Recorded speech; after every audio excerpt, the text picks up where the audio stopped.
Welcome to Evergreen Speedway's Home Track Heroes on CW11.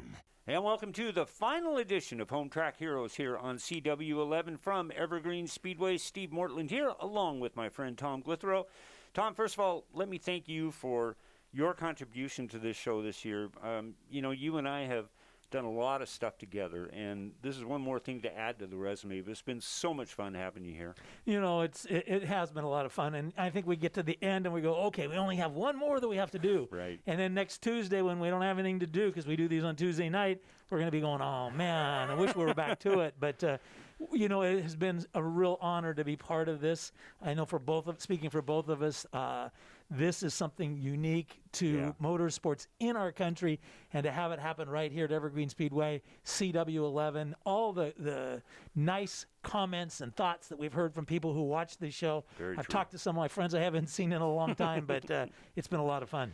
And we're going to be talking all night long about a lot of the great people who are affiliated with Evergreen Speedway. But I know what you're thinking. You're thinking, man, where can I get T-shirts like Steve and Tom are wearing? Well, I've got that information for you. It's part of a fundraiser for the Snohomish County Big Brothers and Big Sisters. For only $20, that includes tax, you can have a shirt just like the one that Tom and I have on, and you can get on to evergreenspeedway.com, and you can get all of the information. Get rid 20, where we're trying to eliminate COVID-19. First up tonight on Home Track Heroes, Central Welding 125, our Pro Late Model Championship race. And on the pole is Dawson Cox in the number 7D car. Outside of Dawson in the number 70, and he's right in the thick of things, the number 70 of Jeff Knight. Out in the second row, brand new car for that number 20. It's a gorgeous machine.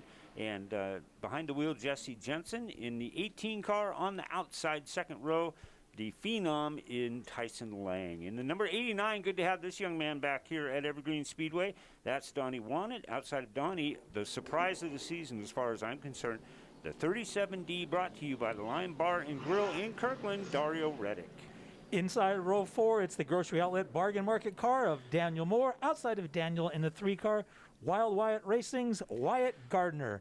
The 5th row is made up of 12C Chad Fitzpatrick. Outside of him, the 98 car of Greg Bennett. And in the 6th and final row, the 91 of Rob Dees. That's the Rockstar Energy car. And outside of Rob in the 10 car, it's John Boyett. And it's good to see John back out for one time in the 2020 season. It is. We're getting ready to get them lit up right now. The Speedway Chevrolet pace car is off, and we are underway with Dawson Cox in the pole position. And already there he is right there. Rob Dees in the number 91 spinning and going into turn 1. So we'll get him racked back up, and we'll bring it up here for a second. I got to tell you, we've had this kind of running gag all year long about how many cars I've caused to spin out on commentary. I finally got to make an apology, and it was to Wyatt Gardner. I said, look, man, I'm so sorry that I wrecked you.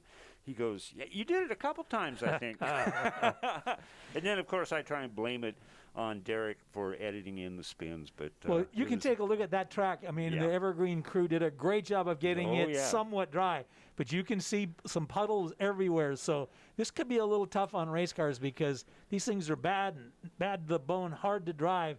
And then you get a little moisture in it, makes it worse. All right, here we go. Let's light him up again. Dawson Cox on the inside. Jeff Knight up on the outside with Jesse Jensen and Tyson Lang right back behind them. Good shot as they are just coming out of turn number 2. Jeff Knight with a bit of an advantage on the outside as they come into 3 and out of 4 to complete lap number 1 here. Bunch up right in the back. And we've got another spin in turn 4. Rob Dees in the 91 again, along with the 10 of John Boyett and the number 3 car of Wyatt Gardner.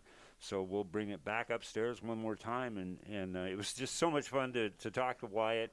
He was just such a great kid, and had fun this year. You're right. We were talking a little about the damp conditions. You can see that water, it's down low. All you got to do is have one car, stick a wheel in there, splash that thing up on the racetrack.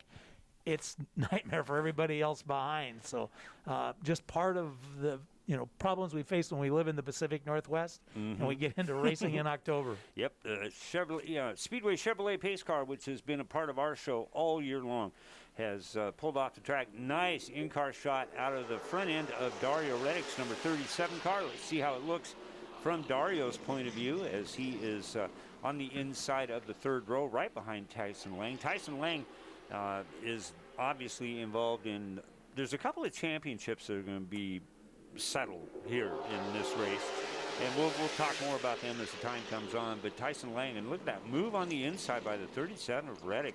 6-car invert. Dario Reddick was your fast qualifier earlier this afternoon, so that's why he's in the position that he's in. But Jeff Knight's now pulling away, as you can see through the windshield there. Nice, clean windshield. That's pretty sweet. Look at Jeff Knight just pulling away. Well, you can see those cars, and it's not a real smooth ride. It's kind of the cars are hopping through there, and that's the function of how these things are set up and the lack of spring that they use in it to make these things stay down on the racetrack. And so it's a little bit of a difficult ride at times, but great job. And you see that 20S car out there. That's our buddy Andy Soul. Andy raced up here for a number of years. Yeah. Now lives outside of Tucson. I think actually Mesa, Arizona. I've been to his house once. Couldn't make it up here, and so he put Jesse Jensen in that car. I know Jesse probably put some of that together. It's done right and done well. Yeah, I talked to Jesse a bit before when they were lining up and getting through Tech A. It was really good to see him as always. But they had brought that car out to a practice, and he said that was absolutely the best new car setup that he's ever been in. And judging by how far the top two now, with Jesse Jensen in second and Jeff Knight as they head into turn 3 here, working lap 6, you can see that car is going to be really good from the outset. Well, going into this race, we have 3 drivers in contention for the championship. That would be Tyson Lang, Jeff Knight, and Daniel Moore.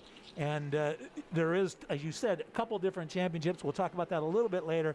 But you want to watch this right now because that's where the championship will lie, at the feet again of Tyson Lang, Jeff Knight, and the 16 of Daniel Bud Moore. As we work lap number 8, it is amazing how far out the front 2 are, as we see Dario Reddick taking a look on the inside of the 89 of Wannett there.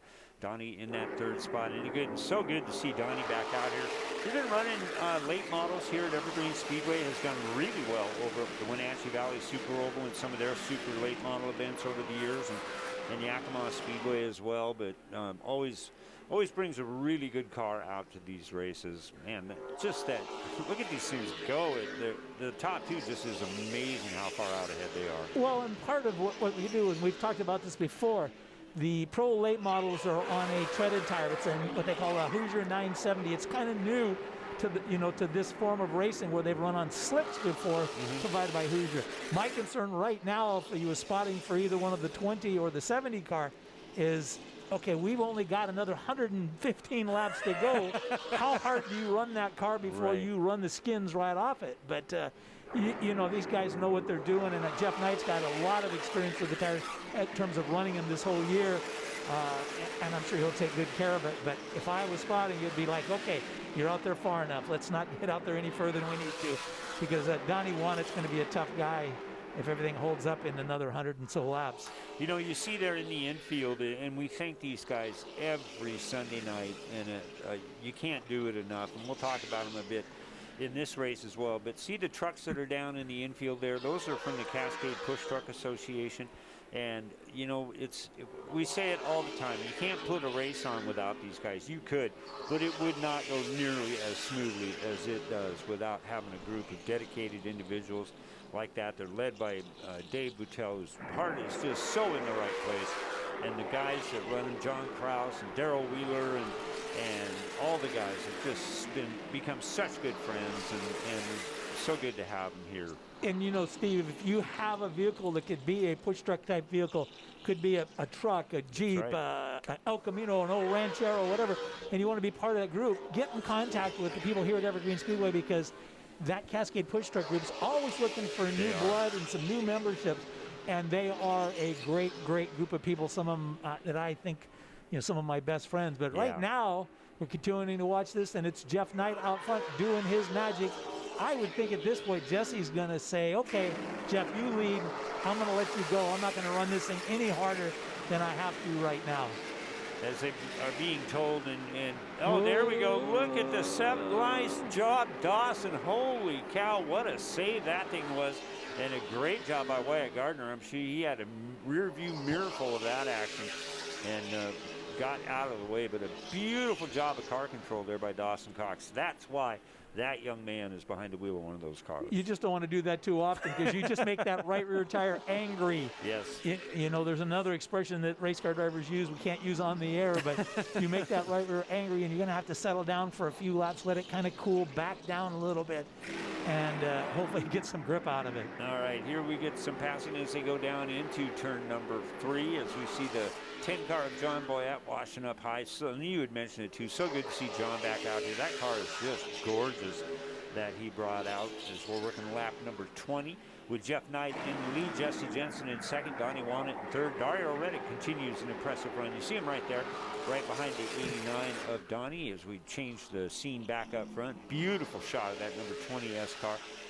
Like Tom mentioned, Andy Soul, who's been around for a long time, just a super individual, and has made a good choice putting Jesse behind the wheel. And Dario right now is going to school. Yes. You know what I mean? Donnie Wannett's been doing this long enough. He's Well pretty put. sharp at what he's doing.